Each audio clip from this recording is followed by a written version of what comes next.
नमस्कार प्यारे दोस्तों, कैसे हो आप सभी। उम्मीद करती हूँ कि बहुत अच्छे होंगे और अच्छे से मन लगा के पढ़ाई कर रहे होंगे। दोस्तों आइए स्टार्ट करते हैं इस वीडियो को। देखिए फर्स्ट क्वेश्चन है यहाँ पे हमारा सुमिलित करने वाला, ठीक है, मतलब कि मिलान करना है आपको। तो देख लेते हैं हमारा कौन सा मिलान यहाँ पे बिल्कुल सही है, उसी के हिसाब से हम मिलान करते हैं, ठीक है। तो देखिए दोस्तों, आपको यहाँ पे देखना है घटना का मिलान करना है उसके कांड से, ठीक है, मतलब ये घटना कौन से कांड में है रामचरितमानस के में, ठीक है। तो देखिए चित्रकूट सभा प्रसंग है, ये कौन से कांड में। तो दोस्तों चित्रकूट सभा प्रसंग है, ये है अयोध्या कांड में, ठीक है, ये अयोध्या कांड में है, आप इसको याद रखिएगा। लक्ष्मण मूर्छा प्रसंग, जब लक्ष्मण मूर्छित हुए थे वो प्रसंग कौन से कांड में, आपको ये बताना है। तो दोस्तों ये है लंका कांड में, ठीक है। सीता अपहरण प्रसंग, सीता अपहरण प्रसंग है दोस्तों, ये है अरण्य कांड में, ठीक है। और लास्ट में है राम लक्ष्मण परशुराम संवाद, ये है बालकांड में, ठीक है। तो इस तरीके से इसका मिलान है। अब हम देख लेते हैं हमारा कौन सा कूट यहाँ पे सही बैठता है। तो दोस्तों सबसे पहले हमें देखना है कि ए का मिलान हमारा किससे है, सी से, ठीक है। ए को हमने सी से मिलाया, तो देख लेते हैं कौन से में सी है। तो देखिए दोस्तों यहाँ पे दो ऑप्शन है जिसमें सी है, कौन कौन से में, एक तो फर्स्ट में और एक थर्ड में, मतलब कि हमारा सेकेंड और फोर्थ तो पहले ही कट गए, मतलब ये हमारे उत्तर नहीं हो सकते। अब हम आगे देखते हैं, ठीक है, आगे देखते हैं। तो हमने बी को किससे मिलाया दोस्तों, बी को हमने ए से मिलाया, ठीक है, लंका कांड से मिलाया था। अब देख लेते हैं इन दोनों ऑप्शन में से सिर्फ फर्स्ट में देखेंगे और किस में देखेंगे, थर्ड में, ठीक है दोस्तों, इन दोनों में देखेंगे। तो देख लेते हैं दोनों में ही ए है, तो यहाँ तक भी हमें हमारे आंसर का पता नहीं चल रहा। अब हम तीसरा वाला मिलान देखते हैं। सी ऑप्शन को हमने किससे मिलाया दोस्तों, अरण्य कांड से, मतलब डी से मिलाया, ठीक है। अब देख लीजिए कि सी में डी कौन से में है। तो देखिए दोस्तों यहाँ पे डी है, यहाँ पे बी है, तो ये भी यहाँ गलत हो गया। तो तीन ऑप्शन अपने आप कट गए, एक सही है हमारा, तो यही हमारा उत्तर होगा। तो यहाँ पे ए ऑप्शन है, ये हमारा उत्तर है, ठीक है। आप समझ गए होंगे कि किस तरीके से हमें ये क्वेश्चन करना है। अगर आपको करते करते बहुत अभ्यास हो जाएगा तो आप इसको बहुत जल्दी कर लोगे, इतना समय नहीं लगेगा। मैं आपको समझा रही हूँ इसलिए इसमें ज़्यादा समय लग रहा है, ठीक है। चलो आगे पढ़ते हैं। दोस्तों यहाँ पे आपसे क्वेश्चन पूछा गया, खेती ने किसान को, भिखारी को ने भीख बली, बनिक को ने बनिज ने चाकर को चाकरी। दोस्तों ये जो पंक्ति है, ये पंक्ति कौन सी रचना से उद्धृत है, ठीक है, मतलब कौन सी रचना से ली गई है, आपको यहाँ पे ये बताना है। तो दोस्तों बहुत ही अच्छा क्वेश्चन ये है आपके लिए। बताइए रामचरितमानस से ली गई है, गीतावली से, कवितावली से या विनय पत्रिका से। तो दोस्तों ये जो पंक्ति है ना, ये है कवितावली रचना की, ठीक है, आप इसको याद रखना, काफ़ी अच्छी पंक्ति है, ये कई बार आ चुकी है, ठीक है, तो इनको आप याद रखिएगा। चलो आगे पढ़ते हैं। देखिए दोस्तों यहाँ पे आपसे क्या पूछा गया है, यहाँ पे आपसे पूछा है कि तुलसीकृत रामचरितमानस का सबसे बड़ा कांड है, मतलब कि जो रामचरितमानस है उसमें सबसे बड़ा कांड है, उसका नाम क्या है, ठीक है।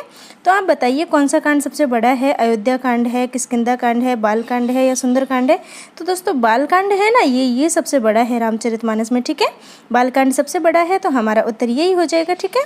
देखिए अब नेक्स्ट क्वेश्चन पढ़िए, असंगत की पहचान कीजिए। आपको यहाँ पे जो असंगत है उसे छांटना है, ठीक है।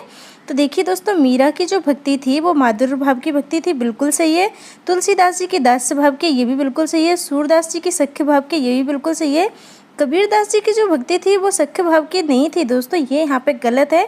और आपको मैंने कबीरदास जी को अच्छे से पढ़ा रखा है, तो आप मुझे कमेंट करके बताना कि कबीरदास जी की भक्ति थी वो किस प्रकार की थी, ठीक है। तो यहाँ पे जो हमारा ऑप्शन डी है ये आंसर हो जाएगा, ठीक है दोस्तों। चलो आगे पढ़ते हैं। दोस्तों इस क्वेश्चन में देखते हैं क्या है, असंगत की पहचान करनी है, जो ऑप्शन गलत है उसको छांटना है, ठीक है। तो देखिए हजारी प्रसाद द्विवेदी जी है, इन्होंने कहा तुलसीदास जी के लिए, क्या कहा दोस्तों कि लोकनायक वही हो सकता है जो समन्वय का अपार धैर्य लेकर आया हो। बिल्कुल सही बात है, इन्होंने तुलसीदास जी के लिए ये कहा था हजारी प्रसाद द्विवेदी जी ने, तो ये बिल्कुल सही है हमारा ऑप्शन। गेरसन ने क्या कहा था दोस्तों, तुलसी बुद्ध देव के बाद सबसे बड़े लोकनायक है। बिल्कुल सही बात है, इन्होंने यही कहा था कि जो हमारे तुलसीदास जी है वो बुद्ध देव के बाद, महात्मा बुद्ध के बाद सबसे बड़े लोकनायक है, ठीक है, तो ये इन्होंने कहा था, ये बिल्कुल सही है। रामचंद्र शुक्ल ने कहा कि इनकी भक्ति सर्वांग पूर्ण है, जो ज्ञान व कर्म को साथ लेकर चलती है, ये बिल्कुल सही है दोस्तों, सी ऑप्शन भी यहाँ पे। लेकिन ये जो डी ऑप्शन है ना, ये दोस्तों गलत है। तुलसीदास लोक मंगल की साधनावस्था के कवि है दोस्तों, ये किसने कहा था, आपको याद आ रहा होगा। तो ये जो तथ्य है ना दोस्तों, ये वाला जो मत है ना, ये भी रामचंद्र शुक्ल जी ने दिया था, ठीक है, रामकुमार वर्मा ने नहीं दिया ये, ठीक है, रामकुमार वर्मा ने नहीं दिया है। तो आपको ये याद रखना, यहाँ पे हमारा जो उत्तर हो जाएगा वो डी ऑप्शन है, क्योंकि ये गलत है और हमें गलत ही छांटना है, ठीक है। चलो आगे पढ़ते हैं। भक्तमाल का स्वरूप है, मतलब कि भक्तमाल जो रचना है वो किस तरीके की रचना है। ठीक है, नाभादास जी की रचना है, काफ़ी चर्चित है। ठीक है, तो आपको बताना है कि किस तरीके की आत्मकथा है, जीवनी है, काव्य ग्रंथ है या फिर निबंध है। तो दोस्तों ये जीवनी है। ठीक है, भक्तमाल है, ये जीवनी है। इस रचना का जो स्वरूप है वो जीवनी का है। ठीक है, तो आप ये याद रखिएगा। देखिए नेक्स्ट क्वेश्चन पढ़ते हैं। कवित रामायण के नाम से प्रसिद्ध है। आपको बताना है कि कवित रामायण के नाम से कौन सी रचना प्रसिद्ध है। ठीक है, काफ़ी अच्छा क्वेश्चन है दोस्तों ये तो। चलो पढ़ लेते हैं कौन सी है। कवितावली है, गीतावली है, कृष्ण गीतावली है, रामज्ञा प्रश्नावली है। तो दोस्तों इसका जो सही उत्तर है वो है कवितावली। ठीक है, ए ऑप्शन बिल्कुल सही हो जाएगा हमारे यहाँ पे। चलो आगे पढ़ते हैं। देखिए इस क्वेश्चन में क्या पूछा गया है आपसे कि रामानंद को आकाश धर्मा गुरु की संज्ञा देने वाले विद्वान कौन है। दोस्तों आपने ना कई बार ये क्वेश्चन पढ़ लिया होगा, मैंने भी 2-3 बार तो करवा ही दिया है। आपको एक चीज़ याद आ रही होगी कि जब हम क्वेश्चन को बार बार करते हैं तो हमें वो याद हो जाता है अपने आप ही।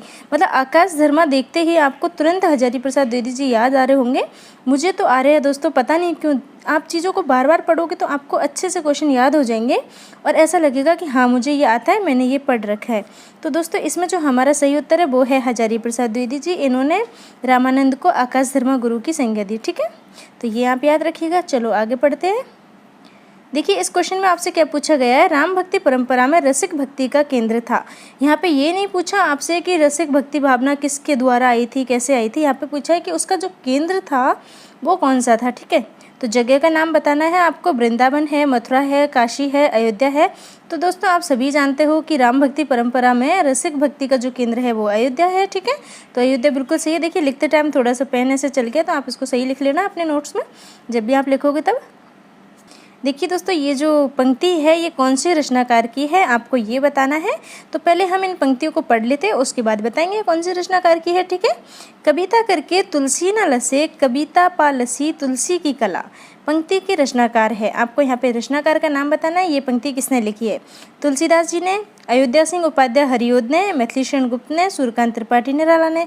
तो दोस्तों ये जो पंक्ति है ना ये लिखी है अयोध्या सिंह उपाध्याय हरिओद ने। ठीक है, बी ऑप्शन बिल्कुल सही है यहाँ पे आपका। तो आप इसको याद रखिएगा क्योंकि ये मैंने नोट्स में नहीं पढ़ा है, यहाँ पे आपके सामने क्वेश्चन के रूप में आया है। ठीक है दोस्तों, यहाँ पे आपसे पूछा गया है तुलसीदास द्वारा रचित प्रथम व अंतिम रचना मानी जाती है। आपको बताना है कि तुलसीदास जी की पहली रचना कौन सी है और लास्ट वाली कौन सी है। ठीक है, आखिरी वाली कौन सी है। तो दोस्तों आप सभी को मालूम है कि वैराग्य संदीपनी है ये इनकी प्रथम रचना है और कवितावली है ये इनकी अंतिम रचना है। ठीक है, तो आप इसको याद रखिएगा। ठीक है, हम चलो आगे पढ़ते हैं। तुलसीदास जी को रूपकों का बादशाह किसने कहा? कितना अच्छा क्वेश्चन है दोस्तों। देखिए तुलसीदास जी को रूपकों का बादशाह किसने कहा? अच्छा क्वेश्चन है, मुझे अच्छा लग रहा है। तो आप इसका उत्तर बता दीजिए मुझे जल्दी से। आचार्य रामचंद्र शुक्ल ने कहा, डॉक्टर नगेंद्र ने कहा, उदयभान सिंह ने कहा या डॉक्टर बच्चन सिंह ने? तो दोस्तों ये कहा है डॉक्टर बच्चन सिंह ने। ठीक है, आप इसको याद कर लेना, काफ़ी अच्छा क्वेश्चन आपके लिए ये है। देखिए तुलसीदास जी को उत्प्रेक्षाओं का बादशाह किसने कहा? काफ़ी अच्छा क्वेश्चन है ये भी। देखिए दोनों बिल्कुल सेम सेम लग रहे हैं लेकिन आपको याद रखना यहाँ पे रूपकों का बादशाह कहा गया है, यहाँ पे उत्प्रेक्षाओं का बादशाह कहा गया है। ठीक है, और इसका जो सही उत्तर है वो है उदय भानु सिंह। ठीक है दोस्तों, इसका जो सही उत्तर है वो है उदय भानु सिंह। तो आप इन दोनों में अंतर समझना दोस्तों, दोनों क्वेश्चन अलग अलग है। ठीक है, यहाँ पे आपसे पूछा गया है कि हनुमान बाहुक को किस रचना का अंग माना जाता है। तो इससे तो आप बहुत ही ज़्यादा अच्छे से परिचित हो कि कवितावली का इसको अंग माना जाता है। ठीक है दोस्तों, तो इसका उत्तर है कवितावली। ठीक है दोस्तों, इस क्वेश्चन में क्या पूछा गया है? तुलसीदास जी को लोक मंगल के साधनावस्था का कवि की संज्ञा देने वाले आलोचक कौन है? काफ़ी अच्छा क्वेश्चन है ये भी कि तुलसीदास जी को लोक मंगल की साधनावस्था के कवि की संज्ञा किसने दी है, आपको ये बताना है यहाँ पे। तो देख लेते हैं किसने दी है। परशुराम चतुर्वेदी ने दी है, डॉक्टर नगेंद्र ने, रामचंद्र शुक्ल ने, हजारी प्रसाद द्विवेदी जी ने। तो दोस्तों ये रामचंद्र शुक्ल जी ने इनको संज्ञा दी है। ठीक है, लोक मंगल की साधनावस्था के कवि की। तो आपको याद रखना है रामचंद्र शुक्ल जी ने दी है। आचार्य रामचंद्र शुक्ल ने रामकाव्य परंपरा का प्रथम कवि किसको माना है? तो दोस्तों आचार्य रामचंद्र शुक्ल जी ने रामानंद जी को प्रथम कवि माना है रामकाव्य परंपरा का। ठीक है, तो ये भी काफ़ी अच्छा क्वेश्चन आपके लिए यहाँ पे है। दोस्तों इस क्वेश्चन में आपसे पूछा है कि नाभादास का जो भक्तमाल है उसके अनुसार रामानंद के जो 12 शिष्य थे उनका सही क्रम आपसे पूछा है। अब देखिए 12 शिष्य थे तो ऐसा नहीं है कि पूरे 12 का आपसे सही क्रम पूछेंगे, बीच में से किसी का पूछ सकते हैं, लास्ट में से पूछ सकते हैं, आगे से पूछ सकते हैं, तो आपको याद होना चाहिए, ठीक है। तो यहाँ पे हम देख लेते हैं हमारा सही क्रम कौन सा है। तो दोस्तों इसमें हमारा ए ऑप्शन सही है। देखिए सबसे पहले अनंतानंद है, उसके बाद सुखानंद है, उसके बाद सुरसुरानंद है दोस्तों, इसके बाद है ना भावानंद है, लेकिन इन्होंने किसी भी ऑप्शन में नहीं दिया है, स्किप कर दिया है उसको, तो हम भी यहाँ पे स्किप कर देंगे। फिर उसके बाद है नरहरयानंद, ठीक है। तो इस तरीके से आपको ये करना है, ठीक है। तो इसका ए ऑप्शन बिल्कुल सही है यहाँ पे। चलो आगे पढ़ते हैं। रामानंद की भक्ति भावना का स्वरूप रहा है, मतलब किस तरीके की भक्ति भावना रामानंद जी की रही है वो आपको बताना है। तो दास्य भाव की इनकी भक्ति भावना रही है, ठीक है। सी ऑप्शन इसमें बिल्कुल सही है। अब यहाँ पे आपको असंगत की पहचान करनी है, असंगत तर्क कौन सा है, मतलब कि असंगत यहाँ पे कौन सा है उसको आपको पहचानना है, ठीक है।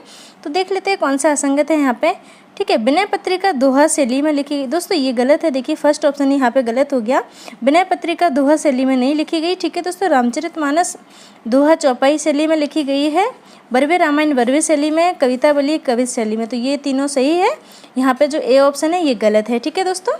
तो ये आप याद रखिएगा। चलो आगे पढ़ते हैं। इस क्वेश्चन में पूछा है आपसे कि गीति काव्य की श्रेणी में रचना नहीं आती, मतलब गीति काव्य की श्रेणी में कौन सी रचनाएं हैं जो नहीं आती, ठीक है। तो देख लेते हैं। गीतावली आती है, विनय पत्रिका आती है, जानकी मंगल नहीं आती दोस्तों, ठीक है। गीति काव्य की शैली में ये नहीं आती है जानकी मंगल, तो आप इसको याद रखिएगा। कृष्ण गीतावली आती है, तीनों तो आती है, ठीक है। तो जो नहीं आती है उसको क्रॉस कर दो, जो 3 आती है उनको आप याद रखो, क्योंकि कई बार ये पूछ लिया जाएगा कि कौन सी आती है, तो आपको ये मालूम होना चाहिए, ठीक है। देखिए दूसरे क्वेश्चन में आपसे क्या पूछा गया है, राम भक्ति शाखा की विशिष्टता नहीं है, मतलब कि इन चारों में से कौन सी विशेषता ऐसी है जो राम भक्ति शाखा की नहीं है, ठीक है। तो देख लेते हैं कौन सी नहीं है। मुक्तक काव्यों की प्रधानता, दोस्तों यहाँ पे मुक्तक काव्यों की प्रधानता नहीं है, ठीक है। यहाँ पे प्रबंध काव्य की प्रधानता है, तो ये यहाँ पे गलत हो जाएगा। समन्वय भावना सही है, अवधि भाषा की प्रधानता सही है, शांत व श्रृंगार रस की पराकाष्ठा ये बिल्कुल सही है दोस्तों। 3 ऑप्शन, ये फर्स्ट ऑप्शन यहाँ पे गलत है, तो यही उत्तर हो जाएगा, ठीक है। चलो आगे पढ़ते हैं। देखिए यहाँ पे आपसे क्या पूछा गया है, रामचरितमानस के किस कांड में समकालीन जीवन के यथार्थ की जीवंत अभिव्यक्ति मिलती है। दोस्तों रामचरितमानस का ऐसा कौन सा ऐसा कांड है जिसमें समकालीन जीवन के यथार्थ की, मतलब सत्य की, जो वहाँ पे समकालीन जो वहाँ का जीवन था उसका यथार्थ चित्रण होता है, ठीक है। जीवंत चित्रण उस पर होता है, तो कौन से कांड में होता है आपको वो बताना है, ठीक है। तो देख लेते हैं दोस्तों, किष्किंधा कांड में, सुंदर कांड में, उत्तर कांड में, अयोध्या कांड में। तो दोस्तों इसमें सही ऑप्शन है यहाँ पे उत्तर कांड, ठीक है, उत्तर कांड में होता है। चलो नेक्स्ट क्वेश्चन पढ़ते हैं। देखिए दोस्तों यहाँ पे आपसे पूछा गया बाली वध प्रसंग रामचरितमानस के कौन से कांड में मिलता है, ठीक है।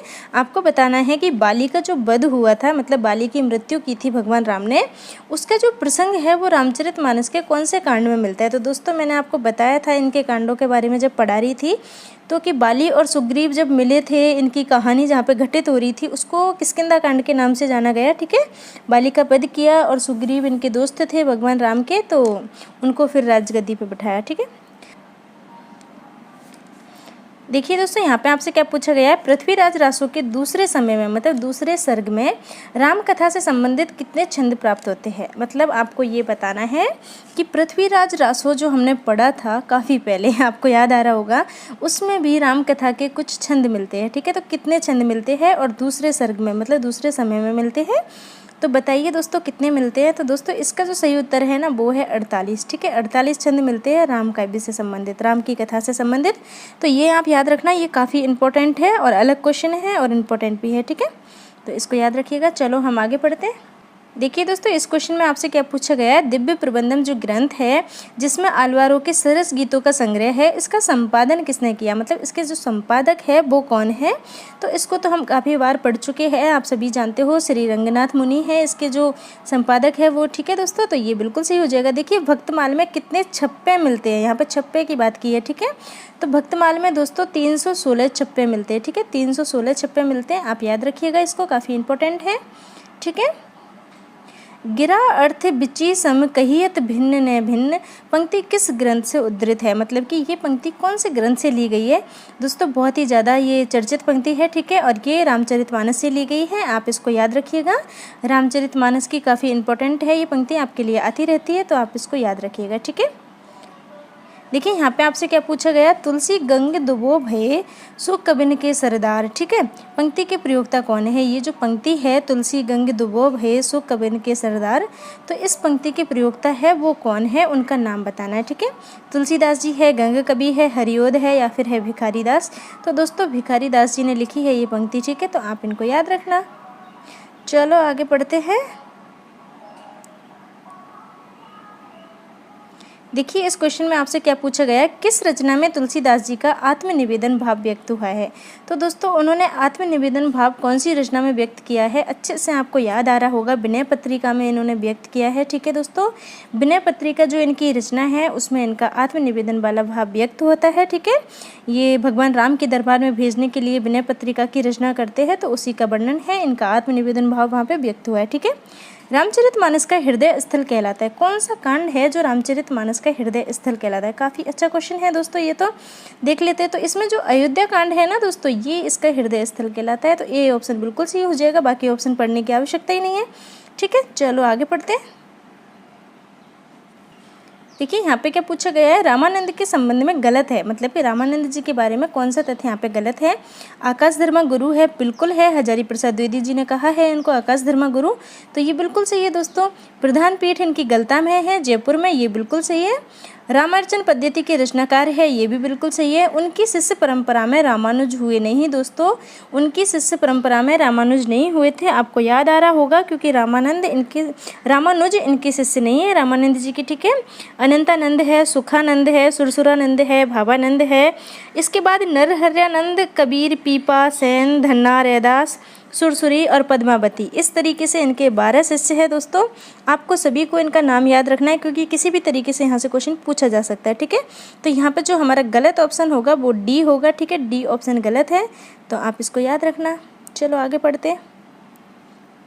तुलसीदास जी को मानस का हंस किसने कहा? काफ़ी अच्छा क्वेश्चन है दोस्तों, बहुत ही प्यारा क्वेश्चन है। देख लेते हैं किसने कहा। आचार्य रामचंद्र शुक्ल जी ने, आचार्य हजारी प्रसाद द्विवेदी जी ने, अमृतलाल नागर ने या फिर मुक्तिबोध ने? तो दोस्तों अमृतलाल नागर जी ने कहा है इनको मानस का हंस। ठीक है, काफ़ी अच्छा है, मुझे बहुत अच्छा लगा ये। देखिए इसमें क्या पूछा गया आपसे, किसने कहा गोद लिए हुलसी फिरे तुलसी सो सुत होए? तो दोस्तों ये कहा है रहीमदास जी ने। ठीक है, रहीमदास जी ने कहा है कि गोद लिए हुलसी फिरे तुलसी सो सुत होए। ठीक है, ये पंक्ति काफ़ी अच्छी है, कई बार आ चुकी है पहले। किस आलोचक ने तुलसी को हिंदी का जातीय कवि कहा है? पहले मैंने इसका उत्तर गलत बता दिया था, उसके लिए मैं माफ़ी मांगती हूँ। ठीक है, जो नोट्स मैंने लिखवाए हैं उसमें मैंने इसका गलत बताया, इसीलिए मैंने वहाँ पे कमेंट भी पिन कर रखा है। आप जब भी मैं कमेंट पिन करूँ ना तो आप देख लिया करो, क्योंकि मेरे से कोई गलती हो जाती है और फिर मुझे पता चलता है कि हाँ यहाँ पे गलती हो गई है। अब उसमें उसको स्वीकार करने के अलावा मेरे पास कोई ऑप्शन बचता नहीं है। अगर मैं ये कहूँ गलती नहीं हुई है तो फिर वो गलत है, क्योंकि आप गलत को गलत ही पढ़ लोगे। इसीलिए मेरे से गलती हुई थी, तो मैंने कमेंट में जिसने भी मुझे बताया था कमेंट करके कि मैडम आपने ये गलत बता दिया, तो मैंने वहाँ पे स्वीकार करके उसको पिन किया। तो आप उस कमेंट को देख लिया करो। ठीक है, तो दोस्तों इसमें जो हमारा सही उत्तर है, देखिए मैंने यहाँ पे रामचंद्र शुक्ल जी बता दिया था उसमें कि किस आलोचक ने तुलसी को हिंदी का जातीय कवि कहा है, तो रामचंद्र शुक्ल जी ने नहीं कहा है दोस्तों, रामविलास शर्मा जी ने कहा है। ठीक है, रामविलास शर्मा जी इसका बिल्कुल सही उत्तर है। चलो आगे पढ़ते हैं। दोस्तों यहाँ पे आपसे पूछा गया है कि आचार्य रामचंद्र शुक्ल के अनुसार तुलसी की भक्ति की सबसे बड़ी विशेषता कौन सी है? तो दोस्तों इसमें हमारा जो सही उत्तर है वो है सी ऑप्शन, सर्वांग पूर्णता है इनकी भक्ति में सबसे बड़ी विशेषता रामचंद्र शुक्ल जी के अनुसार। ठीक है, तो आप उसको याद रख लेना। चलो आगे पढ़ते हैं। दोस्तों इस वाले क्वेश्चन में आपसे क्या पूछा है कि रामानंद जी ने अपनी रचना वैष्णव मताब्ज भास्कर में किस शिष्य के 9 सवालों का जवाब दिया है? तो दोस्तों इनके 12 शिष्य थे। ठीक है, उनमें से इनके सुरसुरानंद जी है, इनके 9 सवाल थे जिनका जवाब दिया है इन्होंने अपनी रचना वैष्णव मताब्ज भास्कर में। तुलसीदास जी की वैराग्य संदीपनी के संबंध में कौन सा गलत है? आपको बताना है कि तुलसीदास जी की जो रचना है वैराग्य संदीपनी, उसके बारे में यहाँ पे कौन सा कथन है जो कि गलत है। ठीक है, तो पढ़ लेते हैं कौन सा गलत है। तुलसीदास जी की पहली रचना है, बिल्कुल सही है। संत महिमा का वर्णन यहाँ पे हुआ है, बिल्कुल सही है। ब्रज भाषा में रचित है, ये बिल्कुल सही है। देखिए पहले मैंने अवधि लिख दिया तो काट के फिर ठीक किया इसको। काव्य रूप है वो इसका प्रबंध है, तो बताइए दोस्तों क्या काव्य रूप इसका प्रबंध है? नहीं, इसका प्रबंध नहीं है दोस्तों, इसका मुक्तक है। ठीक है, तो आप इसको याद रखना, ये यहाँ पे हमारा गलत ऑप्शन है। तुलसीदास जी के ज्योतिष ग्रंथ रामज्ञा प्रश्नावली में कुछ कुल कितने छंद है, ठीक है। कुल छंदों की संख्या आपसे पूछी है तो 343 छंद है इसमें, ठीक है। कौन सी में? रामज्ञ प्रश्नावली में। तो ये आप याद रख लेना। तुलसीदास जी की कौन सी रचना में काशी में फैली महामारी का वर्णन है? ये काफ़ी इंपॉर्टेंट क्वेश्चन है। तुलसीदास जी की ऐसी कौन सी रचना है जिसमें काशी में जो महामारी फैली थी उसका वर्णन है? तो ये है कवितावली में, ठीक है दोस्तों। कवितावली में इन्होंने ये वर्णन किया है। स्वयं को जानकी की सखी मानकर कौन काव्य सर्जना करते थे? काफ़ी अच्छा और इम्पोर्टेंट क्वेश्चन है दोस्तों। सभी क्वेश्चन बहुत अच्छे हैं, आपके लिए इम्पोर्टेंट है, क्योंकि इनमें से आप देख लेना, आप जब भी एग्ज़ाम दोगे, जब एग्ज़ाम हमारी स्टार्ट हो जाएंगी, आपको बहुत सारे क्वेश्चन ऐसे के ऐसे ही मिलेंगे। आप देखना खुद, आप मेरे से कहोगे कि हाँ हमें ये क्वेश्चन ऐसे के ऐसे ही मिले हुए। तो दोस्तों यहाँ पे जो हमारा सही उत्तर है वो है अग्रदास, ठीक है। अग्रदास जी ने स्वयं को जानकी की सखी मान करके काव्य सृजना की थी, ठीक है। आप इसको याद रखिएगा।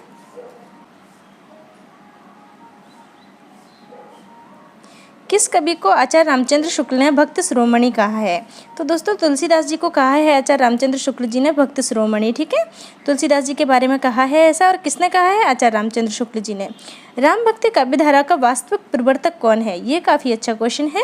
राम भक्ति जो काव्यधारा है उसके वास्तविक प्रवर्तक कौन है? प्रवर्तक का नाम आपसे पूछा है तो दोस्तों रामानंद होगा, ठीक है। और अगर आपसे प्रतिनिधि कवि का नाम पूछे तो तुलसीदास होगा, ठीक है। तो देखिए नेक्स्ट क्वेश्चन इसी से संबंधित है। राम भक्ति काव्यधारा के प्रतिनिधि कवि कौन है? तो दोस्तों प्रतिनिधि कवि में तुलसीदास जी आएंगे, ठीक है। प्रतिनिधि कवि का अगर नाम पूछे तो तुलसीदास जी आएंगे, और आपसे प्रवर्तक का, वास्तविक प्रवर्तक का नाम अगर पूछ ले तो रामानंद जी आएंगे, ठीक है। तो आप इनमें अंतर समझना। देखिए रामानंद जी के गुरु का नाम क्या है? अब आपसे पूछ लिया है कि रामानंद जी के जो गुरु है उनका नाम क्या है, तो बताइए। कबीर है, अनंतानंद है, राघवानंद है, पुंडरीकाक्ष है। तो दोस्तों देखिए कबीर और अनंतानंद तो ये खुद, इनके खुद के गुरु रामानंद जी थे, ठीक है। तो रामानंद के जो गुरु है वो है राघवानंद, ठीक है। रामानंद जी के गुरु का नाम है कौन? राघवानंद। तो आप इसको याद रखना। काफ़ी अच्छा क्वेश्चन है, सभी क्वेश्चन बहुत अच्छे हैं। मैं बार बार बोल और रही हूँ, अच्छा नहीं लग रहा मुझे। देखिए यहाँ पे क्या पूछा गया आपसे, बाबा रघुबर दास के अनुसार तुलसीदास जी के पिता का नाम क्या है? आपको बताना है कि तुलसीदास जी के पिता का नाम, वो भी बाबा रघुबर दास के अनुसार, क्योंकि अलग अलग माना है, ठीक है। तो इन्होंने माना है मुरारी मिश्र, ठीक है। बाकी इनके पिताजी का नाम माना जाता है आत्माराम दुबे। तो आप इसको याद रख लेना। तुलसीदास जी को वेद, वेदांग, दर्शन, इतिहास और पुराण आदि की शिक्षा किसने दी थी? दोस्तों तुलसीदास जी को वेद, वेदांग, इतिहास, दर्शन और पुराण, इन सभी की शिक्षा किसने दी थी? इनके गुरु है, कौन है? गुरु शेष सनातन है, ठीक है। बी ऑप्शन देखिए आप। और ये इनके शास्त्रीय गुरु माने जाते हैं, इन्होंने उनको ये शिक्षा दी थी। और इनके जो वास्तविक गुरु है वो कौन है? वो नरहरि दास है, ठीक है दोस्तों। तो ये याद रखना, काफ़ी मतलब यहाँ से क्वेश्चन बनने के चांस रह सकते हैं। तुलसीदास जी का पालन पोषण किसने किया? दोस्तों तुलसीदास जी का पालन पोषण किसने किया ये बताना है यहाँ पे। दासी चुनिया ने, बाबा नरहरि दास ने, ए और बी दोनों ने, मतलब कि दासी चुनिया और बाबा नरहरि दास दोनों ने मिलकर किया, या फिर इनके पिताजी ने किया? तो दोस्तों इनका जो लालन पालन किया वो दासी चुनिया और बाबा नरहरि दास दोनों ने मिलकर किया। तो सी ऑप्शन यहाँ पे बिल्कुल सही हो जाएगा, ठीक है। सी ऑप्शन सही होगा यहाँ पे। देखिए ये वाला, मतलब ये दोनों, इन दोनों ने मिलकर किया, ठीक है दोस्तों। इस क्वेश्चन में आपसे पूछा है तुलसीदास जी की पत्नी का नाम, तो बता दीजिए क्या है? कलावती है, धनवती है, रूपवती है या रत्नावली है? तो दोस्तों रत्नावली है इनकी पत्नी, ठीक है। रत्नावली है पत्नी का नाम, आप याद रखिएगा। तुलसीदास जी को मुगल काल का सबसे महान व्यक्ति किसने कहा? ये काफ़ी अच्छा क्वेश्चन है, बता दीजिए किसने कहा? हजारी प्रसाद द्विवेदी जी ने, रामचंद्र शुक्ल ने, गेयरसन ने या फिर स्मिथ ने? तो दोस्तों ये कहा है स्मिथ ने, ठीक है। इनको मुगल काल का सबसे महान व्यक्ति कहा है तुलसीदास जी को स्मिथ ने। तो ये काफ़ी, मतलब काफ़ी नहीं, बहुत ही अच्छा क्वेश्चन है ये। इस तरीके को क्वेश्चन आजकल ज़्यादा पूछे जा रहे हैं, ठीक है। मिलान वाले में भी और डायरेक्ट भी, दोनों तरीके से पूछे जा रहे हैं। और ये हमारा लास्ट क्वेश्चन है, और इसको पढ़ लेते हैं जल्दी से और वीडियो को ख़त्म करते हैं, ठीक है। तो दोस्तों यहाँ पे पूछा है आपसे कि तुलसीदास जी को महात्मा बुद्ध के बाद दूसरा सबसे बड़ा लोकनायक कहकर किसने पुकारा है? इसके बारे में पहले भी मिलान वाले में चर्चा हो चुकी है, अभी आज ही की वीडियो में, लेकिन आपको उत्तर याद होगा तो आप तुरंत बता दोगे किसने कहा है। हजारी प्रसाद द्विवेदी जी ने, रामचंद्र शुक्ल ने, गेयरसन ने या फिर स्मिथ ने? तो दोस्तों आपको याद है, मुझे मालूम है, गेयरसन ने कहा है इनको महात्मा बुद्ध के बाद सबसे बड़ा लोकनायक, ठीक है। तो ये इसमें बिल्कुल सही है। अब मैं इस वीडियो को यहीं पर ख़त्म करती हूँ, हम नेक्स्ट वीडियो में मिलेंगे, ठीक है दोस्तों। Okay, bye bye.